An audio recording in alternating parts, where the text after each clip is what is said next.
오늘 함께 볼 하나님 말씀은 사무엘하 8장 13절에서 14절의 말씀 함께 한 목소리로 읽겠습니다. 시작! 다윗이 소금 골짜기에서 에돔 사람만 8,000명을 쳐 죽이고 돌아와서 명성을 떨치니라. 다윗이 에돔에 수비대를 두되 온 에돔에 수비대를 두니 에돔 사람이 다 다윗의 종이 되니라.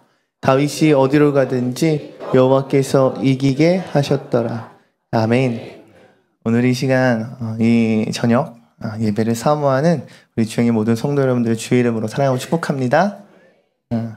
오늘 함께 나누고자 하는 본문 말씀의 소제목을 보면요, 이렇게 기록되어 있습니다.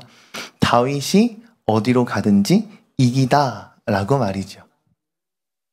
저는 제가 이랬으면 좋겠고, 더 나아가 우리 주영의 모든 성도 여러분들이 이와 같았으면 좋겠어요. 주영의 성도들은 어디로 가든지 이기다. 할렐루야. 우리 주영교회는 어디로 가든지 승리하리라. 할렐루야.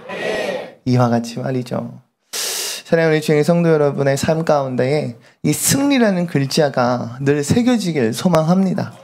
승리라는 이 글자가 굉장히 낯설고 어색하고 굉장히 나와 안 어울리는 것이 아닐까, 이렇게 여겨지는 것이 아니라 늘 내가 쟁취할 수 있고 내가 맛보았고 내가 이것에 대해서, 승리에 대해서 자신감을 내비칠 수 있는, 할렐루야, 그러한 우리가 되길 소망합니다. 특별히 오늘 본문 말씀에 등장하는 주인공인 다윗이라는 인물이 이 승리라는 단어와 굉장히 밀접하고 맞닿아 있는 인물이 아닐까 생각해 봅니다. 오늘 함께 나누길 원하는 말씀은 사무엘하 8장의 말씀입니다. 사무엘하 8장을 보면 다윗의 승전보가 계속해서 울려 퍼집니다. 1절에 보았더니 블레셋을 격파하는 승전보가, 2절에는 모압을 격파하고요, 3절과 4절에는 소바, 5절과 8절에는 아람을 격파하고 9절과 12절에는 하맛이라는 곳을 격파합니다. 마지막으로 13절과 14절에는 에돔을 격파합니다. 우리가 이것을 통해서 알 수 있는 것이 무엇이냐면, 다윗은 이 사무엘하 8장을 통해서 이스라엘 주변 지역 모든 지역을 격파했어요. 다윗이 동쪽으로 하면 동쪽이 격파되고요, 다윗이 서쪽으로 하면 서쪽이 격파되고, 남쪽으로 가면 남쪽이, 북쪽으로 하면 북쪽이 격파됩니다. 오은영 박사님이 가면 금쪽이. 먹혔다. 죄송합니다. 다시 말해서 동서남북이 어떤 금쪽이가 있든 간에 다윗이 가는 그곳에는 격파라는 승리를 맛보는 역사가 있었다라는 거예요. 여러분, 요즘에 금쪽이라는 프로그램 잘 아시죠? 무슨 금쪽이에요? 금쪽 같은 내 새끼? 저는 집에 TV를 없앴거든요. 그러니까 TV를 잘 안 봐서 그냥 팔아버렸어요. 대신에 핸드폰을 주구장창 들고 있습니다. 휴대폰의 짧은 클립 영상을 보면 금쪽의 영상들이 요즘 되게 많아요. 근데 보면 진짜 가관인 애들이요. 어려운 애들이 많더라고요. 근데 부모님들이 갖는 믿음이 뭡니까? 답이 없어도 누구에게만 가면, 오은영 박사님한테 가면 답이 있을 거라 여겨지죠. 근데 마치 사무엘하 8장에 동서남북 모든 것을 격파하고 다니는 다윗의 모습이 마치 이와 같지 않습니까? 다윗이 격파했던 이 나라는요, 총 5개국입니다. 여기에 하맛으로부터는 조공을 받았고요, 언급되고 있지는 않지만 사무엘하 10장과 12장을 보면 암몬이라는 지역 또한 다윗은 장악합니다. 다시 말해 다윗은 이스라엘 주변 모든 국가들을 정복했다라고 말할 수 있는데요, 주석을 보면 다윗이 왕으로 등극한 지 몇 년 만에 이와 같은 일이 일어났는지 아세요? 어느 정도 걸렸을까요? 5개, 6개의 주변 지역을 다 정복하기까지. 놀라지 마십시오. 바로 13년 정도 되었을 때 이와 같은 일이 벌어집니다. 그러니까 여러분, 13년이라는 이 기간이 어찌 보면 길어 보일 수도 있지만 그거야 요즘과 같은 최신식 군사시설, 이러한 것들이 갖추어진 요즘 시대야말로 금방 전쟁이 벌어지고 금방 전쟁이 맺혀진다 할 수 있겠지만, 그저 활 쏘고 칼 들고 이것이 전쟁의 전부였던 이 시대 가운데 13년 만에 모든 것을 다 평정하였다, 정복하였다라는 것은, 다시 말해 다윗은 어떤 전쟁이든 어떤 나라와의 전투이든 어떤 민족과 맞붙었든 간에 모든 승리가 명확했다, 모든 승리가 완벽하고 확실한 승리였다라고 볼 수 있지 않을까요? 다윗이 이렇듯 13년 만에 모든 것을 이룰 수 있었던, 통일을 이룰 수 있었던, 모든 전투를 완벽히 평정했다라고 말할 수 있었던 이유는 무엇일까요? 뭐라고요? 맞아요. 어떡하지? 설교 끝내야 되나? 큰일 났네. 다윗이 이처럼 사무엘하 8장에 승리의 계가를 높이 올릴 수 있었던 이유, 승전보가 끊이지 않고 그의 삶 가운데 기록될 수 있었던 이유는 하나입니다. 8장 6절, 14절 말씀 읽습니다. 6절과 14절입니다. 시작! 다윗이 다메섹 아람에 수비대를 두매 아람 사람이 다윗의 종이 되어 조공을 바치니라. 다윗이 어디로 가든지 여호와께서 이기게 하시니라. 다윗이 에돔에 수비대를 두되 온 에돔에 수비대를 두니 에돔 사람이 다 다윗의 종이 되니라. 다윗이 어디로 가든지 여호와께서 이기게 하셨더라. 아멘. 아멘. 6절과 14절에 동일하게 말씀으로 우리에게 증거하고 있는 것이 무엇입니까? 다윗이 어디로 가든지 누가? 여호와께서 이기게 하시니라. 할렐루야. 다윗이 어디로 가든지 누가? 여호와께서 이기게 하셨더라. 할렐루야. 맞아요. 바로 이것이 매번 다윗이 승리의 계가를 높이 부르짖을 수 있었던 이유, 다윗이 승정보를 끊임없이 그의 삶 가운데 기록할 수 있었던 이유입니다. 여호와께서 이기게 하셨다. 여호와께서 함께 하셨다. 할렐루야. 그러나 우리는 때때로는 이러한 다윗의 승리를 보면서 착각이라는 것을 할 수도 있을 것 같더라고요. 뭐냐면 다윗은 여러 방면에서 탁월한 사람 아니었나? 그가 갖고 있던 재주, 그가 갖고 있던 달란트를 뛰어넘어 외모까지도 특별했던, 탁월했던 사람인데, 여러분 과연 다윗이 마치 삼국지에 나오는 여포 장군과 같이 홀로 단신으로 그 전쟁을 이렇게 누비면서 모든 것을 마치 믹서기 갈아버리듯 혼자서 그러한 전쟁을, 그러한 승리의 계가를 높이 올렸던 것일까요?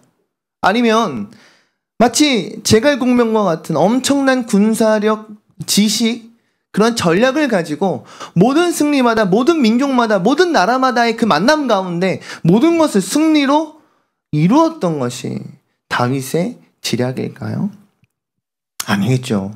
다윗의 승리의 비결, 다윗의 승리의 조건은 무엇이라 할 수 있겠습니까? 하나님이 함께 하셨다. 할렐루야. 하나님이 그를 지키셨다. 할렐루야. 하나님께서 그의 삶 가운데 하나님이 역사하셨다라고요. 우리는 우리의 삶 가운데 진정한 승리를 얻기 위해서 무엇을 바라봐야 하고 무엇을 진짜 믿어야 하겠습니까?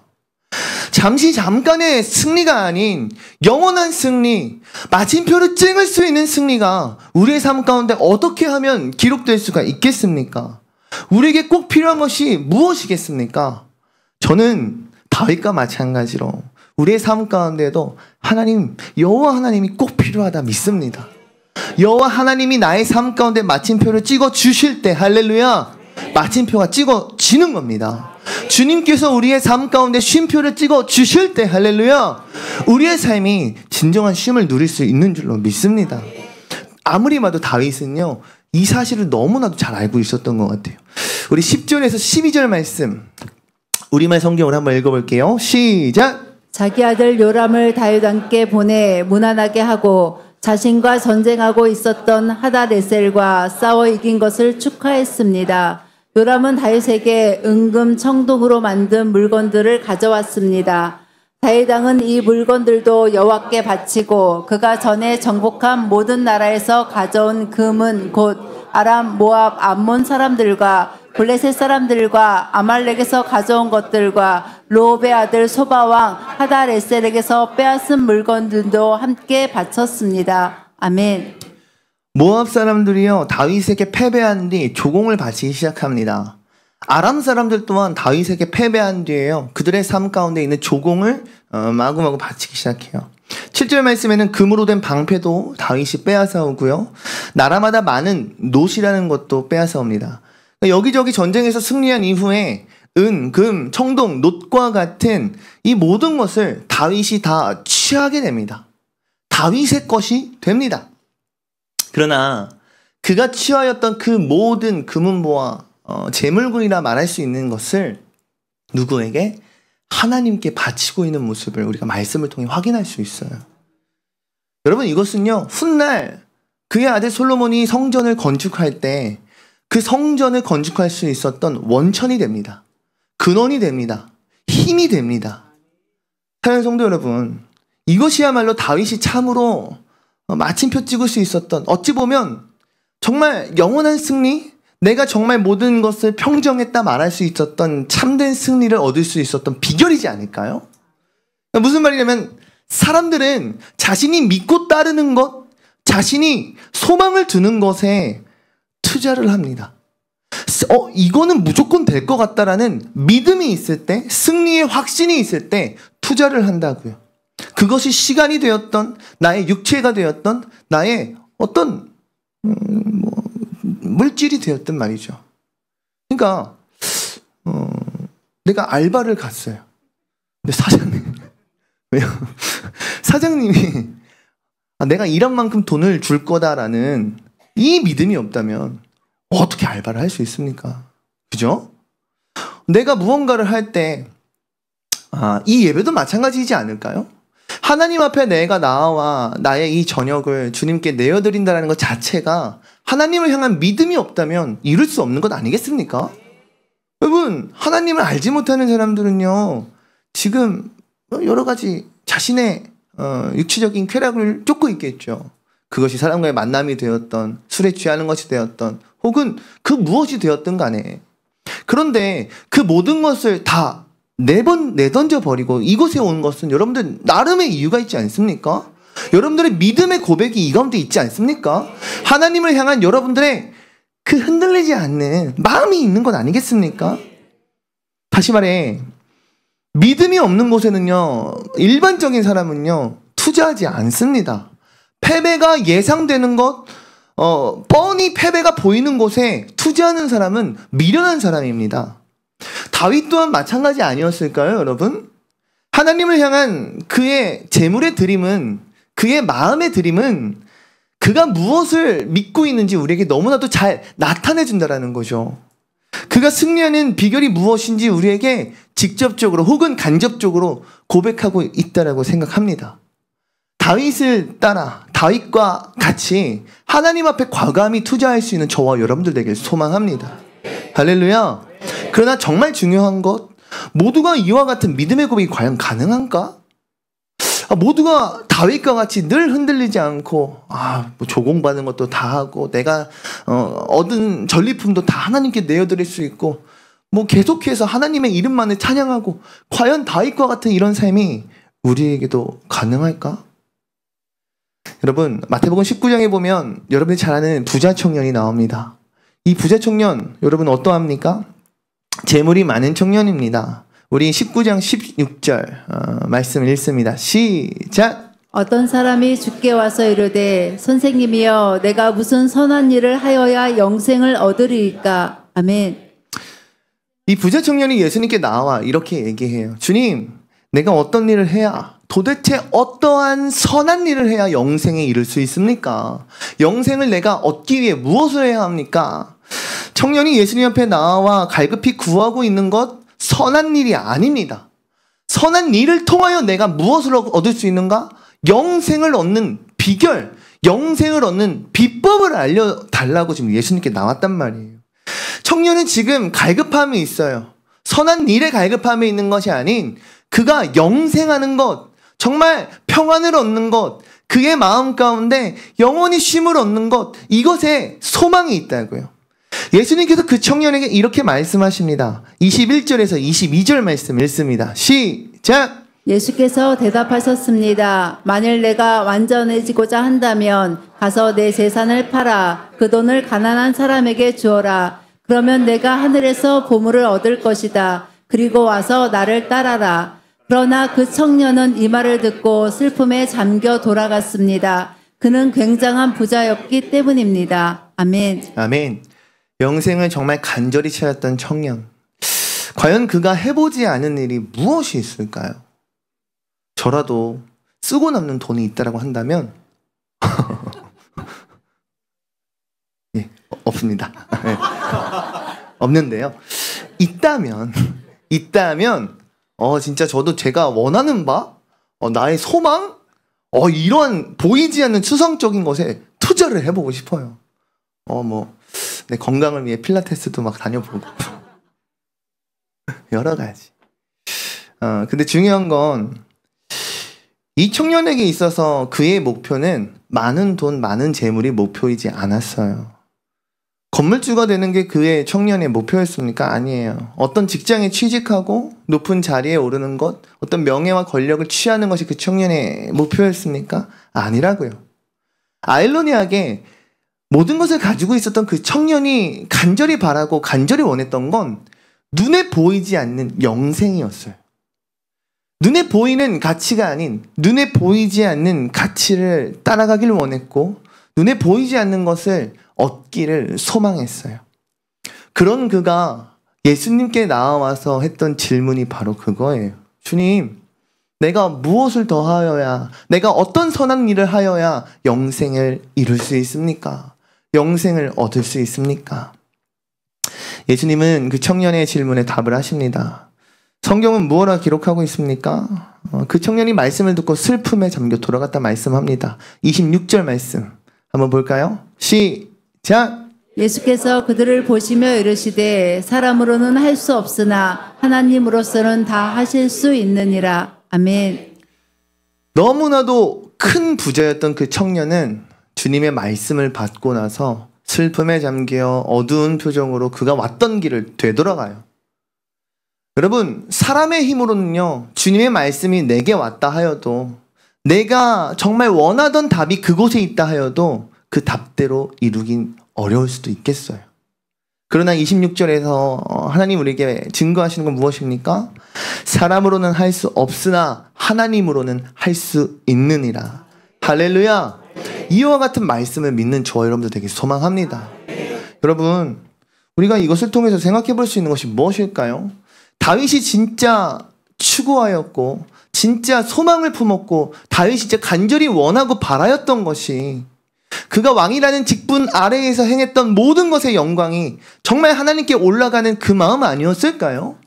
정말 겉모습만 어찌 보면 외식하는 자요 바리새인이라 하는 그들의 그 외식하는 모습과 같이 겉모습만 그렇고 속마음은 아닌 그런 것이 아니라 진짜 하나님 앞에 진실되고 성실한 종으로서 하나님을 찬양하길 원하고 하나님을 예배하길 원하고 하나님께 정말 나의 전심으로 모든 것을 드리길 원하는 할렐루야.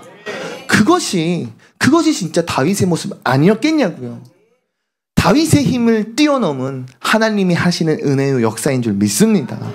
그러하기에 우리에게 필요한 것이 무엇일까요? 하나님의 은혜인 줄 믿습니다. 하나님의 일하심인 줄 믿습니다.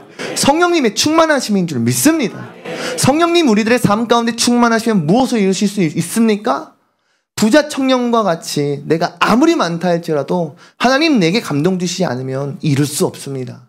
그러나 영생을 쫓는 이에게 하나님의 영이 말씀으로 임하였을 때 할렐루야, 나의 의를 뛰어넘는 하나님의 일하심이 있다면, 성령 충만함이 있다면 우리는 주의 말씀을 따라 살아갈 수 있는 줄 믿습니다. 과연 예수님은 어떠셨을까요? 예수님에게는 어떠한 어려움이 없으셨을까요? 우리 마태복음 4장 2절에서 3절 말씀 봅니다.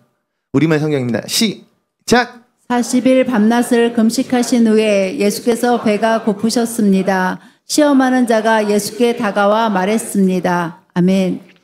예수님께서도 40일을 광야에서 밤낮을 금식하셨을 때에 고난 그리고 어려움이 찾아오더라고요. 예수님이 가장 약하셨을 때, 예수님이 가장 지치셨을 때, 너무나도 육체적으로 어려움을 당했을 때 사단은 역시나 귀신같이 알고 예수님 앞에 찾아와요. 사단이 보기에 예수님께서 가장 약해 보일 때가 40일 밤낮으로 금식하고 광야에서 제대로 잠도 못 자고 쉬지도 못한 그 상태라고 생각했던 것 같아요. 지금이 최적의 타이밍이야. 지금이 예수를 넘어뜨릴 바로 그때야. 내가 예수를 찾아가겠어. 예수를 시험하겠어라고 아마 포부에 찬 마음을 가지고 나아가지 않았을까요? 그러나 사단이 알지 못했던 것은 무엇입니까? 주님께서 광야에서 밤낮을 가리지 아니하시고 금식하셨을 그때, 주님께서 온 힘을 다해 사력을 다해 하나님 앞에 매달려 기도하셨을 그때, 할렐루야, 주님은 가장 성령 충만하셨다는 사실입니다. 우리 4장 10절에서 11절 말씀 읽습니다. 시작. 이에 예수께서 말씀하시되 사탄아 물러가라 기록되었으되 주 너의 하나님께 경배하고 다만 그를 섬기라 하였느니라. 이에 마귀는 예수를 떠나고 천사들이 나와서 수종드니라. 아멘. 아멘.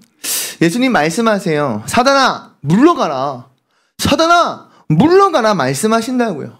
11절 말씀에 이에 마귀는 떠나가고, 할렐루야, 주님의 떠나가라는 그 말씀 앞에 마귀가 실제로 떠나갑니다. 결국 예수님이 승리하셨습니다. 주님은 승리하십니다. 오직 주님만이 승리하신 줄 믿습니다. 우리는 바로 알아야 돼요, 여러분. 승리의 비결이 과연 어디로부터 오는가? 우리가 승리할 수 있는 그 이유, 우리가 승리할 수 있는 그 뿌리가 어디로부터 시작되는지 우리는 바로 알아야 된다고요. 내가 무언가를 가졌기에 승리할 수 있습니까? 내가 무언가를 이루어냈기에 승리할 수 있습니까? 내가 어떠한 존재가 되어야만 승리할 수 있는 것입니까? 아쉽지만 그렇지 않은 것 같아요. 예수님 가장 초라하셨을 때 40일 밤낮을 광야에 계시는데 얼마나 꼬질꼬질 하셨겠어요? 얼마나 냄새났겠어요? 얼마나 몰골이 사람 같지 않았을걸요? 저희 아버지가 제가 청소년 때였을 것 같은데 40일 금식을 한번 하셨었어요. 근데 40일 금식 하시다 진짜 돌아가시는 분들이 계시다라고 들었거든요. 정말 생명을 걸지 않으면 40일 금식은 할 수 없는 일 같아요. 진짜 사람이, 저희 아버지 원래 마르셨어요. 저보다 원래 마르셨는데 금식을 또 하시니까 진짜 사람이 뼈에 가죽만 붙은 진짜 그런 느낌이었습니다. 그러니까 주님의 모습이 과연 윤기가 나고 뭐 정말 보기에 좋은 모습이었을까? 진짜 능력 있는 모습이었을까? 우리 옛구마을 가디언즈 포스터 기억나죠? 예수님 꽃미남처럼 이러고 계셨을까? 아쉽지만 아닐 것 같아요. 가장 쾌쾌한, 째째한 그러한 모습일 때 그때의 사단은 공격해온다라는 거죠. 근데 분명한 사실은 오히려 그런 모습일 때, 그의 육신은 피폐하였으나 그의 영적으로는 충만하였던 그때 주님은 말씀으로 사단을 물리치셨다. 할렐루야. 전 우리의 삶이 이랬으면 좋겠어요. 여러분들의 삶이 그랬으면 좋겠어요. 세상의 시선과 세상의 가치관에 부합되지 않는 우리의 인생일지라도 하나님 우리를 붙드신다면, 하나님 우리를 조명하고 계시다면, 하나님 지금 나의 삶을 하나님께서 들어 사용하시길 원하신다면, 할렐루야, 여러분 세상 가운데 우리는 승리의 노래를 부를 수 있는 줄 믿습니다. 우리 볼까요? 출애굽기 17장 10절에서 11절, 9절에서 11절입니다. 읽습니다. 시작. 모세가 여호수아에게 이르되 우리를 위하여 사람들을 택하여 나가서 아말렉과 싸우라. 내일 내가 하나님의 지팡이를 손에 잡고 산 꼭대기에 서리라. 여호수아가 모세의 말대로 행하여 아말렉과 싸우고 모세와 아론과 훌은 산 꼭대기에 올라가서 모세가 손을 들면 이스라엘이 이기고 손을 내리면 아말렉이 이기더니. 아멘. 출애굽기 17장 말씀을 보니까요, 이스라엘이 출애굽했던 이 이스라엘이 아말렉이라는 종족과 맞붙게 됩니다. 전투가 일어납니다. 르비딤이라고 하는 곳에서 이스라엘을 공격하는 아말렉 때문에 어쩔 수 없이 전쟁이 지금 일어나고 있어요. 근데 모세가 그때 자신의 다음 리더인 여호수아를 부르더니 이렇게 얘기하는 거죠. 여호수아야, 너는 백성들 중에 저 아말렉과 싸울 인원을 선별하라. 그리고 그들과 함께 아말렉의 전투에 임하라. 싸워라. 이겨라. 그러면서 뭐라고 말하는지 아세요? 나는 저 뒷산에 가서 하나님께 두 손 들고 기도하고 있을 테니까 넌 앞에 나가서 싸워라. 이렇게 말하고 있는 거예요. 저는 오늘 이 말씀을 보면서 여호수아 입장에서 종족, 민족의 리더였고 자신의 어찌 보면 스승이라 말할 수 있는 모세가 앞장서서 나를 따르라! 돌진, 돌격! 이래도 모자랄 판에 야, 너가 사람들 뽑는 것도 네가 하고 사람들 데리고 나가서 싸우는 것도 네가 해. 나는 뒤에서 열심히 응원할게. 열심히 기도할게. 화이팅! 이런 모습을 바라보면서 상상해보면서 여호수아가 내가 지금 무슨 말을 듣고 있는 거지? 내가 지금 무슨 말을 들었지? 정말 이분이 하신 말씀이 사실일까? 이런 생각을 해봤어요. 그러지 않을까요? 저는 저희 담임 목사님 존경스러운 게 늘 스스로가 본이 되어 주시거든요. 진짜요, 여러분? 새벽 기도 때 늦질 않으세요. 그러니까 제가 뭐라고 투덜거릴 수가 없는 게 앞에서 이미 하고 계시잖아요. 그러니까 입 다물고 잘해야지, 열심히 해야지 이럴 수밖에 없단 말이죠. 근데 여호수아가 오늘 마주하는 모세는 어때요? 야, 너가 사람들 고르고, 너가 사람들 데리고, 너가 사람들 앞장서서 너가 싸워. 난 뒤에서 응원할게, 기도할게. 아무리 생각해도 만약 제가 여호수라면 너무나도 어이가 없는 상황일 것 같아요. 그런데 여호수아에겐 모세를 향한 그의 믿음이 있었던 것 같아요. 모세가 한 말을 그대로 믿고 그대로 행합니다. 11절 말씀과 같이 모세가 손을 들면 이스라엘이 이깁니다. 근데 재미난 건 모세가 손을 내리면 아말렉이 이긴다라는 거죠. 여러분, 무엇을 나타내고 있습니까? 모세의 말이 참말이었던 거예요. 모세의 말이 진실이었던 거예요. 어찌 보면 거짓말이요, 허풍이라 말할 수 있는 나만 살아남을 거야, 나만 좋은 데 갈 거야, 어찌 보면 입속을 쫓는 것만으로 보이는 이 모세의 행동, 그의 언행이 사실은 진짜 승리의 비결이었고 승리의 조건이었다라는 거죠. 할렐루야. 저는 사랑하는 우리 주영의 성도 여러분들이 이와 같이 기도로서 승리할 수 있는 여러분들이 되길 소망합니다. 사람들은 생각할 거예요. 조금 더 멋진 칼, 조금 더 단단한 방패, 조금 더 큰 키, 조금 더 힘이 센 자라 함께 할 때 전쟁에서 승리할 수 있다라고 생각할지도 모르겠어요. 그러나 오늘 이스라엘이 우리에게 보여주고 있는 모습은 모세라는 기도의 리더, 모세라는 이 신앙의 리더가 기도할 때, 할렐루야, 그 가운데 승리가 이루어지더라고요. 사단은요, 붉은 눈을 휘번뜩이면서요, 호신탐탐 우리를 노립니다. 우리를 공격하려고 우리를 바라봅니다. 그때에 우리에게 있어서 참된 능력이 되는 것이 무엇인가? 저는 기도라 말하고 싶습니다. 기도는 정말 말도 안 되는 상황, 어처구니 없는 상황, 이게 진짜 실화야? 이게 정말 사실이야? 라고 내 스스로 되묻는 것과 같은 그러한 상황에 기도를 통하면 하나님 역사하시고 기도를 통하면 하나님께서 이루시기에 내가 이해하지 못할지라도 이루어지는 줄 믿습니다. 여러분, 출애굽기 17장 12절 13절 읽어볼까요? 시작! 모세의 팔이 피곤함에 그들이 돌을 가져다가 모세 아래에 놓아 그가 그 위에 앉게 하고 아론과 훌이 한 사람은 이쪽에서 한 사람은 저쪽에서 모세의 손을 붙들어 올렸더니 그의 손이 해가 지도록 내려오지 아니한지라. 여호수아가 칼날로 아말렉과 그 백성을 쳐서 무찌르니라. 아멘. 아멘. 우리의 기도 가운데 이것이 되게 중요한 것 같다는 생각이 듭니다. 기도 가운데 함께 하는 것 매우 중요한 것 같습니다. 우리 주양교회에도 아론과 훌 중보기도팀이 있지요? 여러분, 이것이 왜 중요할까요? 기도에는 능력이 있기 때문에 중요한 거죠. 기도에는 승리의 비결이 있기 때문에 중요한 거 아닙니까? 기도에는 하나님의 역사가 있다니까요. 근데 오늘 말씀을 보았더니 기도에는 마땅히 무엇이 따르는가? 애씀이 필요해요. 수고가 필요해요. 나의 힘듦이 기도에는 있더라고요. 모세도 알았겠죠. 내가 손을 드니까 이기네? 내가 힘들어서 손을 내리니까 지네? 이 사실을 알았던 모세가 과연 어떤 마음, 어떤 자세로 기도했을까요? 진짜 엄청나게 열심히 기도했을 것 같아요. 내 팔이 떨어지면 떨어지리라.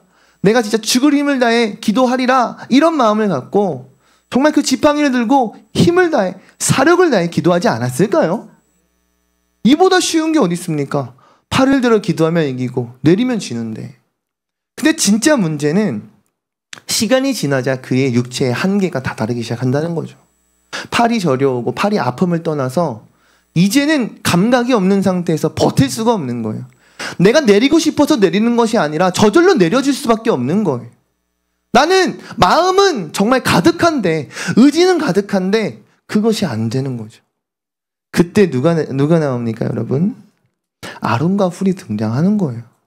한 사람 한 사람이 영적인 리더인 모세의 팔을 붙들고 그가 앉을 자리를 마련하고 그의 팔을 함께 붙잡고 함께 기도하기 시작하는 거예요. 너무나도 감사한 건 뭔 줄 아세요? 모세가 스스로 드는 게 아닌 그의 수종이 그의 양팔을 붙들고 함께 기도하는 데에도 하나님은 역사하신다라는 거예요. 모세가 스스로 하지 못함에도 불구하고 함께하는 자들로 통해 이스라엘을 구원하신다라는 거죠. 할렐루야. 저는 우리 공동체가 이렇게 됐으면 좋겠어요.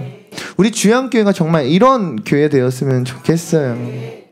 결국에 이 모세와 아론 그리고 훌의 기도는, 이 기도의 여정은 해가 지고 나서 끝이 납니다. 어떻게 뭐라 고백합니까? 여호수아의 칼날이 아말렉을 승리하였다. 할렐루야. 이런 엔딩을 맞이하게 되더라고요.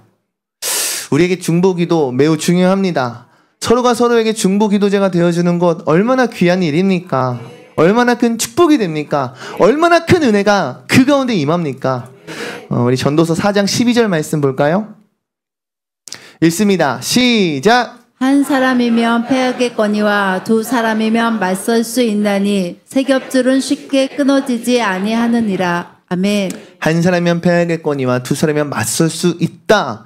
더 나아가 세 겹줄이면 어떻게 해요? 쉽게 끊어지지 아니하리라. 아멘. 저는 우리 사랑하는 주양교회가 정말 든든한 세 겹줄 되길 소망합니다.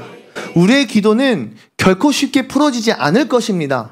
왜요? 이유가 있죠. 그게 승리의 비결이고 그것이 승리의 조건이기 때문입니다. 근데 더 중요한 건 무엇입니까? 혼자서 안 될 때, 혼자서 힘들 때 함께하면 되니까요. 할렐루야. 그러하기에 우리 주양교회는 결코 패배하지 아니하는 줄 믿습니다. 우리는 승리합니다. 승리의 계가를 부르짖습니다. 오직 우리는 승정보를 기록할 줄 믿습니다. 그러한 저와 여러분들 되길 소망합니다.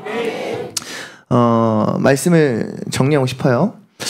오늘 함께 읽었던 본문 말씀 6절과 14절 중에 여러분 수비대라는 단어가 나오거든요. 수비대. 수비대로 사용된 이 원어를 보면 복수형입니다. 복수형. 그러니까 이 수비대 중에 주둔병도 있고 그 병사들을 관리하던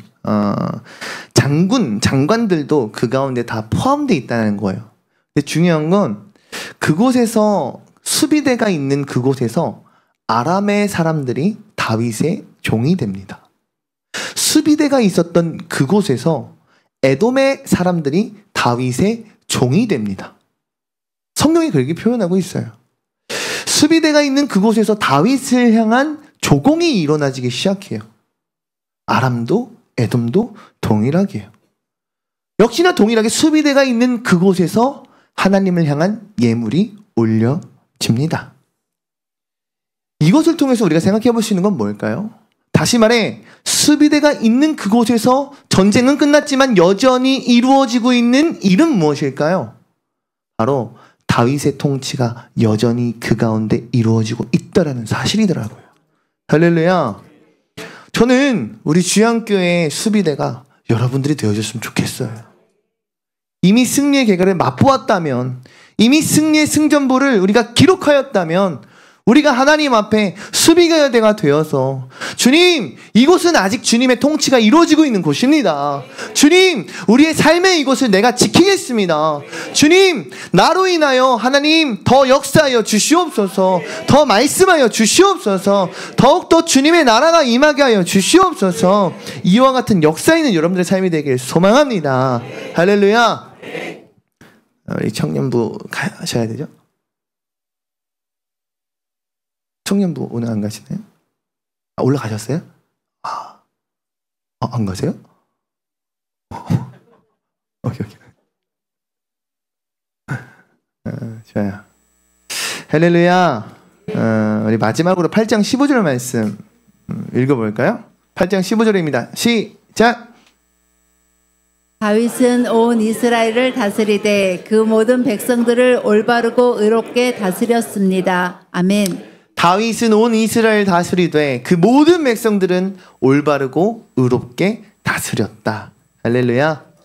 다윗의 이 다스림 앞에요, 무엇이 있는가 봤더니 이스라엘 모든 백성이 올바르게 되고 그리고 의로움이 되었다라고 하더라고요. 그와 같은 통치 누가 이루실까요? 여호와 하나님이겠죠. 그와 같은 통치 누구를 나타내고 있을까요? 하나님을 나타내고 있어요. 여러분, 다윗이 잘했다라기보단 다윗을 통하여 여전히 역사하고 다윗을 통하여 여전히 임하시는 하나님의 그 주권이 지금 선포되고 있는 것 아닐까요? 오직 여호와의 나라, 오직 여호와의 영광, 오직 하나님의 말씀을 나타내는, 마치 이 모습은요, 하나님 나라를 비추기도 하지만 먼 미래에 오실 예수 그리스도 메시아의 모습, 메시아의 통치를 나타내기도 합니다. 저와 여러분들이 어디로 가든지 이길 수 있는 이유가 무엇일까요? 내가 어떤 곳을 가든지 승리할 수 있는 이유가 무엇일까요? 내가 사망의 골짜기를 거닐어도 내 영혼이 진정으로 주님을 찬양할 수 있는 이유가 무엇일까요? 우리가 어디로 가든지 승리의 계가를 높이 부르질 수 있고 우리가 어느 환경에 있든지 승전보라고 하는 것을 기록할 수 있는 이유가 무엇일까요? 오직 여호와 하나님이 우리와 함께 하시기 때문인 줄 믿습니다. 저는 우리 사랑하는 주양의 성도 여러분들이 정말 이와 같은 은혜가 있길 소망해요. 그러하기에 하나님을 진정으로 믿는 저 여러분 됩시다. 하나님을 진짜 신뢰하는 우리가 됩시다. 하나님을 향한 그 사랑이 끊이지 아니하는 우리가 됩시다. 사랑할 때, 믿음이 있을 때 내 모든 것을 내어 맡기고 드릴 수 있더라고요. 하나님은 이미 여전히 우리를 향해 사랑을 고백하고 계세요. 괜찮아? 아팠지? 괜찮아? 회복시켜 줄게. 다시 할 수 있어. 다시 시작할 수 있어. 주님은 끝까지 우리 바라봐 주신다고요. 어찌 보면 나의 삶이지만 내가 하는 것보다 나를 통하여 나를 지키시고 보호하시는 하나님의 역사하심이 우리의 삶엔 더 많이 있을지도 모르겠어요. 그것을 진정으로 깨닫고 믿는 자가 주께 나의 삶의 모든 주권 내어드릴 수 있지 않을까요? 아, 내가 하는 거 아니구나. 하나님 하시는 거구나. 하나님 하시기에 동서남북 어디로 가던 어떤 금쪽이가 내 삶에 마주하던 내가 이겨낼 수 있는 것이구나. 그러한 고백 이룰 수 있는 저와 여러분들에게 소망합니다. 우리 보라 너희는 두려워 말고 함께 찬양하시면서요, 기도의 자리로 나아갑시다.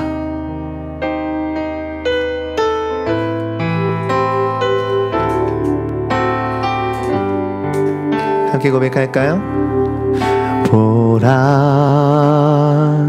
너희는 두려워 말고, 보라 너희를 인도한 나를 보라.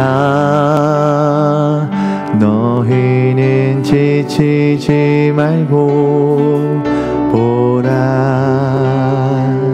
너희를 구원한 나를. 너희를 치던 적은 어디 있느냐. 너희를 악물던 원수는 어디 있느냐. 보라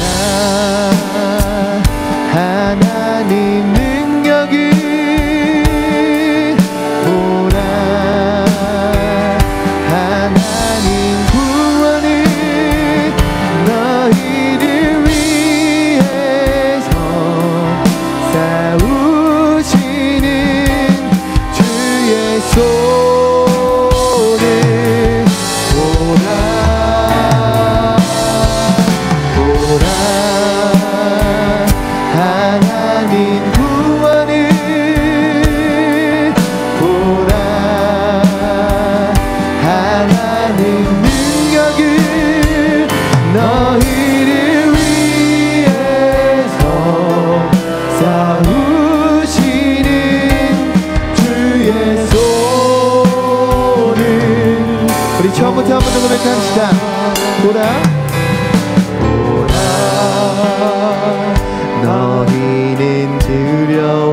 치던 적은 어디 있느냐 너희를 억누르던 원수는 어디 있느냐 보라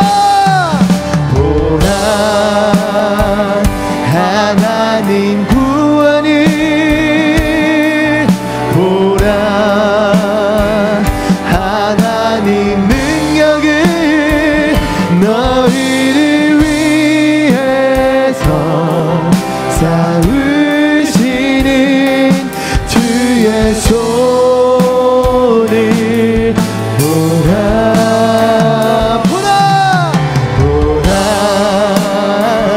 하나님 구원을 보라 하나님 능력을 너희를 위해서 쌓으시는 주의 손을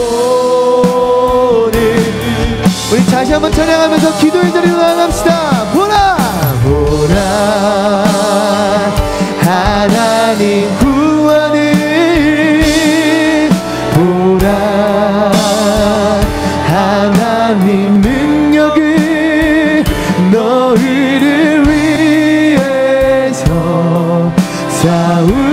쌓으시는 주의 손을 보라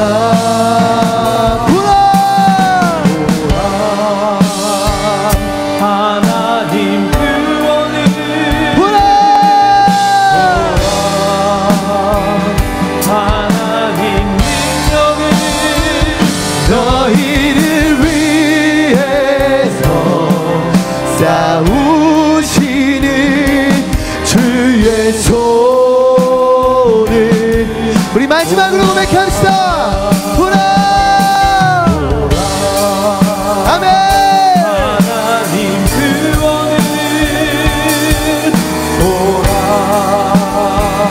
하나님 능력을 너희를 위해서 쌓으시는 주의 손을 보라